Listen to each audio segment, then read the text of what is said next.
Guys, it's a known fact that Elon Musk works 90 hours a week to run his multiple businesses. If an average person works 9 hours a day or 45 hours a week, Elon will be working 18 hours a day to hit his 90 hours. And with that, if you are wondering how some people like Elon can work 90 hours per week and still have the energy while most people are completely exhausted with 40 to 50 hours work week, well, that's because some people are more efficient than other people, some people are more effective. So what we know about Elon is that he uses a concept called time boxing, which is to set specific blocks of time for each task. In this way, he's able to stay focused, he is able to stay on track despite distraction, him being a very busy man, right? I have an earlier video which talks about efficiency and effective time management.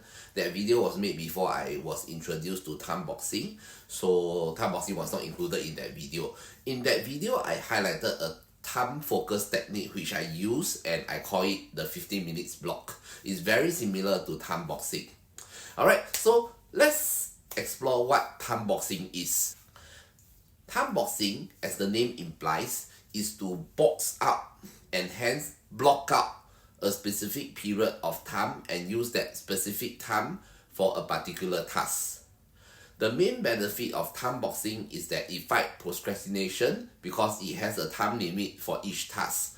When you have a deadline, it makes you more alert, more focused, and you are likely to ignore the distraction around yourself. Think of the time that you are rushing a piece of work for submission. You tend to ignore many things around you, right? You tend to ignore your colleagues, you tend to ignore your families, you tend to ignore even messages coming into your phone and your emails because you are rushing for the piece of work that you need to submit. So this is something that time boxing hopes to achieve. So the time boxing chart looks something like this. I don't know whether you can really see, but I'll just put it on the screen for you.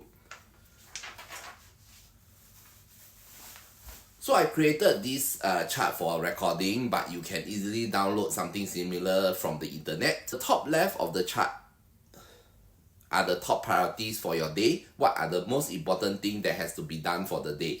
This will ensure that you do not overlook and forget your most vital, most important tasks. Below it is the brain dump. The brain dump is to clear and declutter your mind. You write down anything that comes to your mind that you need to do. This process also turns your abstract thoughts into something clear and tangible when you write it down on paper. Then on the right are the boxes where you can allocate the time for each task. Each box is half an hour and it's really up to you to set the amount of time you need for that particular task. This will give you a visual indication of how much time you have to achieve your tasks. Alright, so if you are facing problems focusing on the important tasks, or you find yourself in a lot of last minute rush, or there are a few occasions that you miss an important task or an important deadline, try out time boxing and see if it works for you. My earlier video focused more about time management, how to squeeze, how to create more time out of a typical day, while this video talks more about decluttering, prioritizing, and visually understanding the important tasks for the day. Feel free to rewind the video or repeat the video and watch anytime if there's any part that you do not understand. Right? Let's face it, we, including Elon Musk, right, are humans. When we are tired, our productivity decreases. I do not believe that Elon doesn't feel tired. It's just that when he does, he uses a set of tools or framework to help him continue working and to help him to keep his productivity high. Elon may be a very hardworking man, but he's certainly not superhuman.